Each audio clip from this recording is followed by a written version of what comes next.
2026ರ FIFA ವಿಶ್ವಕಪ್ನಲ್ಲಿ Spain ತಂಡ final ತಲುಪಿದೆ. 2010ರಲ್ಲಿ ಫಿಫಾ ವಿಶ್ವಕಪ್ ಗೆದ್ದ ಸ್ಪೇನ್ ತಂಡ ಜುಲೈ 19ರಂದು ಹಾಲಿ ಚಾಂಪಿಯನ್ ಅರ್ಜೆಂಟೀನಾ ತಂಡವನ್ನ ಎದುರಿಸಿ ಮತ್ತೊಮ್ಮೆ ವಿಶ್ವ ಚಾಂಪಿಯನ್ಶಿಪ್ಗಾಗಿ ಸೆಣಸಲಿದೆ. ವಿಶೇಷ ಅಂದ್ರೆ ಈ ಬಾರಿ ಸ್ಪೇನ್ ತಂಡವೇ ವಿಶ್ವ ಚಾಂಪಿಯನ್ ಆಗಬೇಕು ಎಂದು ಆಶಿಸುವವರು ಇಡೀ ವಿಶ್ವಾದ್ಯಂತ ಕಾಣಿಸುತ್ತಿದ್ದಾರೆ. ಸೋಷಿಯಲ್ ಮೀಡಿಯಾದಲ್ಲಂತೂ ವಿಶ್ವದ ವಿವಿಧೆಡೆಯಲ್ಲಿರುವ ಸ್ಪೇನ್ನ ಅಭಿಮಾನಿಗಳ ಹಾರೈಕೆ, ಬಯಕೆ ವ್ಯಾಪಕವಾಗಿ ಚರ್ಚೆಯಾಗುತ್ತಿದೆ. ಫುಟ್ಬಾಲ್ನ ದೊಡ್ಡ ಅಭಿಮಾನಿಗಳಲ್ಲದವರು ಕೂಡ ಸ್ಪೇನ್ ಫುಟ್ಬಾಲ್ ತಂಡದ ಪರವಾಗಿ ಜೈಕಾರ ಹಾಕುತ್ತಿದ್ದಾರೆ. ಅದೇ ತಂಡ ಈ ಬಾರಿ ಗೆಲ್ಲಬೇಕು ಎಂದು ಬಯಸುತ್ತಿದ್ದಾರೆ. ಇದಕ್ಕೆ ಕಾರಣ ಸ್ಪೇನ್ ಸರ್ಕಾರ, ಅದರ ಖ್ಯಾತ ಫುಟ್ಬಾಲ್ ಆಟಗಾರರು ಹಾಗೂ ಸೆಲೆಬ್ರಿಟಿಗಳ ರಾಜಕೀಯ ನಿಲುವು. ಈಗ ಈ ವಿಶ್ವಕಪ್ನಲ್ಲಿ ಸ್ಪೇನ್ ಫುಟ್ಬಾಲ್ ತಂಡದ ಅದ್ಭುತ ಸಾಧನೆ, ಅದರ ಆಟಗಾರರ ಅಸಾಮಾನ್ಯ ಪ್ರದರ್ಶನಕ್ಕಿಂತ ಹೆಚ್ಚು ಚರ್ಚೆಯಾಗ್ತಿರೋದು ಫೆಲಸ್ತೀನ್ಗೆ ಸ್ಪೇನ್ನ ಗಟ್ಟಿ ಬೆಂಬಲ ಹಾಗೂ ಇಸ್ರೇಲ್ಗೆ ಅದರ ವಿರೋಧ. ಫೆಲಸ್ತೀನ್ ಬೆಂಬಲಿಗರು ಹಾಗೂ ಇಸ್ರೇಲ್ ವಿರೋಧಿ ಪ್ರಜ್ಞಾವಂತರು ಜಗತ್ತಿನೆಲ್ಲೆಡೆಯಿಂದ ಸ್ಪೇನ್ ಫುಟ್ಬಾಲ್ ತಂಡಕ್ಕೆ ಭಾರಿ ಬೆಂಬಲ ನೀಡುತ್ತಿದ್ದಾರೆ. ಸ್ಪೇನ್ನ ಗೆಲುವು ಅಂದರೆ ಫೆಲಸ್ತೀನ್ನ ಗೆಲುವು ಎಂಬ ಪ್ರಚಾರ ಬಹಳ ಜೋರಾಗಿ ನಡೆಯುತ್ತಿದೆ. ಅದು ಇಸ್ರೇಲ್ನ ಮಿತ್ರ ಅಮೆರಿಕದ ನೆಲದಲ್ಲಿ ಸ್ಪೇನ್ ವಿಶ್ವ ಚಾಂಪಿಯನ್ ಆದ್ರೆ ಅದು ಅಮೆರಿಕ ಹಾಗೂ ಇಸ್ರೇಲ್ ಎರಡೂ ದೇಶಗಳಿಗೆ ಬಹಳ ದೊಡ್ಡ ಮುಖಭಂಗ ಆಗಲಿದೆ ಎಂದು ಫೆಲಸ್ತೀನ್ ಬೆಂಬಲಿಗರು ಆಶಿಸುತ್ತಿದ್ದಾರೆ. ಅದರಲ್ಲೂ ಅರ್ಜೆಂಟೀನಾ ಸರ್ಕಾರ ಹಾಗೂ ಅದರ ಫುಟ್ಬಾಲ್ ತಂಡದ ಅಭಿಮಾನಿಗಳು ಇಸ್ರೇಲ್ನ ಕಟ್ಟ ಬೆಂಬಲಿಗರಾಗಿ ಗುರುತಿಸಿಕೊಂಡಿರುವ ಹಿನ್ನೆಲೆಯಲ್ಲಿ ಸ್ಪೇನ್ ಪರವಾದ ಫೆಲಸ್ತೀನ್ ಬೆಂಬಲಿಗರ ನಿಲುವು ಇನ್ನಷ್ಟು ಗಟ್ಟಿಯಾಗಿದೆ. ಇತರ ಪ್ರಮುಖ ಪಾಶ್ಚಿಮಾತ್ಯ ಯುರೋಪಿಯನ್ ದೇಶಗಳಿಗೆ ಹೋಲಿಸಿದ್ರೆ ಸ್ಪೇನ್ ಸರ್ಕಾರವು ಗಾಜಾದಲ್ಲಿ ಇಸ್ರೇಲ್ ನಡೆಸುತ್ತಿರುವ ಆಕ್ರಮಣವನ್ನ ಅತ್ಯಂತ ತೀವ್ರವಾಗಿ ಮತ್ತು ಬಹಿರಂಗವಾಗಿ ಖಂಡಿಸಿದೆ. ಫೆಲಸ್ತೀನ್ ದೇಶಕ್ಕೆ ಮಾನ್ಯತೆ.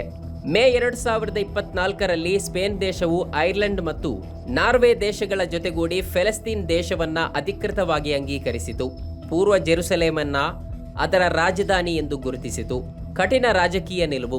ಸ್ಪೇನ್ ಪ್ರಧಾನಿ ಪೆಡ್ರೋ ಸ್ಯಾಂಚೆಜ್ ಅವರು ಗಾಜಾದಲ್ಲಿ ನಡೆಯುತ್ತಿರುವ ಮಾನವ ಹಕ್ಕುಗಳ ಉಲ್ಲಂಘನೆಯನ್ನ ನಿರಂತರವಾಗಿ ಖಂಡಿಸುತ್ತಾ ಬಂದಿದ್ದಾರೆ. ಅವರು ಇಸ್ರೇಲ್ನ ಮಿಲಿಟರಿ ಕಾರ್ಯಾಚರಣೆಯನ್ನ ಬಹಿರಂಗವಾಗಿ ಜನಾಂಗೀಯ ಹತ್ಯೆ ಎಂದು ಕರೆದಿದ್ದರು. ಈ ನಿಲುವು ಜಾಗತಿಕ ಫೆಲಸ್ತೀನ್ ಬೆಂಬಲಿಗರನ್ನ ಸ್ಪೇನ್ನತ್ತ ಬಹಳ ದೊಡ್ಡ ಪ್ರಮಾಣದಲ್ಲಿ ಆಕರ್ಷಿಸಿತು. ಸ್ಟಾರ್ ಆಟಗಾರ ಲ್ಯಾಮಿನ್ ಯಮಾಲ್ ಮತ್ತು ಫೆಲಸ್ತೀನ್ ಧ್ವಜ.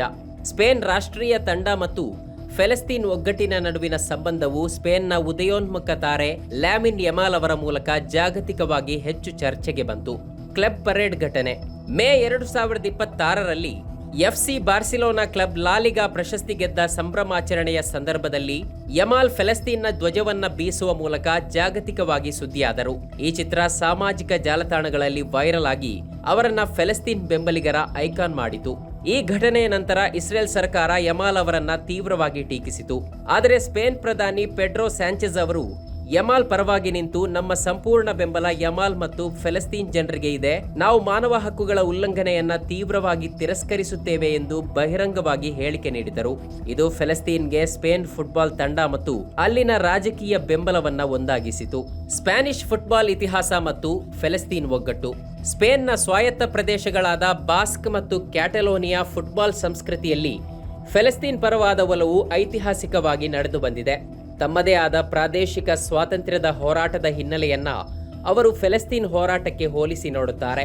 2025ರ ಕೊನೆಯಲ್ಲಿ ಯುರೋಪಿಯನ್ ನೆಲದಲ್ಲಿ ಫೆಲಸ್ತೀನ್ ತನ್ನ ಮೊದಲ ಫುಟ್ಬಾಲ್ ಪಂದ್ಯಗಳನ್ನು ಆಡಲು ಸ್ಪೇನ್ ಆತಿಥ್ಯ ವಹಿಸಿತ್ತು. ಫೆಲಸ್ತೀನ್ ರಾಷ್ಟ್ರೀಯ ತಂಡವು ಬಿಲ್ಬಾವೋದಲ್ಲಿ ಬಾಸ್ಕ್ ತಂಡದ ವಿರುದ್ಧ ಮತ್ತು ಬಾರ್ಸಿಲೋನಾದಲ್ಲಿ ಕ್ಯಾಟಲನ್ ತಂಡದ ವಿರುದ್ಧ ಸಾಂಕೇತಿಕ ಪ್ರದರ್ಶನ ಪಂದ್ಯಗಳನ್ನು ಆಡಿತು.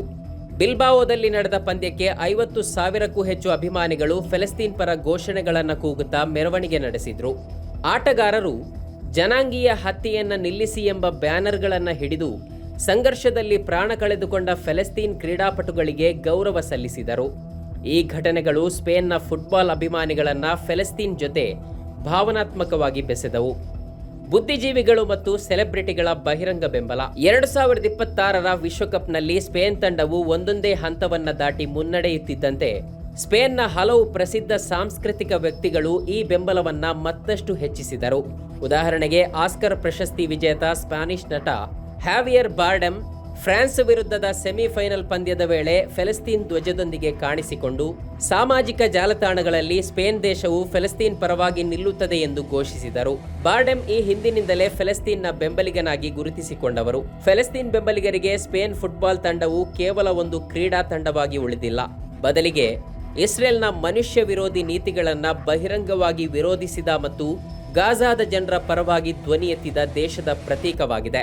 ಹಾಗಾಗಿ ಸ್ಪೇನ್ ವಿಶ್ವಕಪ್ನಲ್ಲಿ ಮುನ್ನಡೆದಂತೆಲ್ಲ ಜಾಗತಿಕವಾಗಿ ಇಸ್ರೇಲ್ ನೀತಿಯನ್ನ ವಿರೋಧಿಸುವ ಕೋಟ್ಯಂತರ ಅಭಿಮಾನಿಗಳಿಗೆ ಸ್ಪೇನ್ ನೆಚ್ಚಿನ ತಂಡವಾಗಿ ಮಾರ್ಪಟ್ಟಿದೆ. ನಾಡಿದ್ದು ಜುಲೈ 19ರಂದು ಅರ್ಜೆಂಟೀನಾ ತಂಡವನ್ನ ಸ್ಪೇನ್ ತಂಡ ಸೋಲಿಸಿ ವಿಶ್ವ ಚಾಂಪಿಯನ್ ಆಗಿ ಅಮೆರಿಕದ ನೆಲದಲ್ಲಿ ಫೆಲೆಸ್ತೀನ್ ಧ್ವಜವನ್ನ ಪ್ರದರ್ಶಿಸಲಿದೆ ಎಂದು ಫೆಲೆಸ್ತೀನ್ ಬೆಂಬಲಿಗರು ಹಾಗೂ ಇಸ್ರೇಲ್ ವಿರೋಧಿಗಳು ಆಶಿಸುತ್ತಿದ್ದಾರೆ. ನಮ್ಮ ಕಾರ್ಯಕ್ರಮಗಳನ್ನ ನೀವು ನೋಡ್ತಾ ಇದ್ರೆ ನಮ್ಮ ಚಾನೆಲ್ ಅನ್ನ ಸಬ್ಸ್ಕ್ರೈಬ್ ಮಾಡಿ, ಪಕ್ಕದ ಬೆಲ್ ಐಕಾನ್ ಒತ್ತಿ ನಮ್ಮನ್ನ ಬೆಂಬಲಿಸಿ. ಹಾಗೆ ನಮ್ಮ ಕಾರ್ಯಕ್ರಮಗಳನ್ನ ಲೈಕ್ ಮಾಡಿ, ಕಮೆಂಟ್ ಮಾಡಿ, ಅದನ್ನ ಬೇರೆಯವರಿಗೂ ವಾಟ್ಸ್ಆಪ್ ಮೂಲಕ ಶೇರ್ ಮಾಡಿ. ನೀವು ಹೀಗೆ ಮಾಡಿದಾಗ ನಮ್ಮ ಚಾನೆಲ್ ಇನ್ನಷ್ಟು ಮತ್ತಷ್ಟು ಜನರಿಗೆ ತಲುಪಲು ನೀವು ನಮ್ಮೊಂದಿಗೆ ಸಹಕರಿಸಿದ ಹಾಗಾಗುತ್ತೆ. ಇದು ನೀವು ಯಾವುದೇ ಖರ್ಚಿಲ್ಲದೆ ಕೆಲವೇ ಸೆಕೆಂಡುಗಳಲ್ಲಿ ನೀಡಬಹುದಾದ ಸಹಕಾರ. ಧನ್ಯವಾದಗಳು.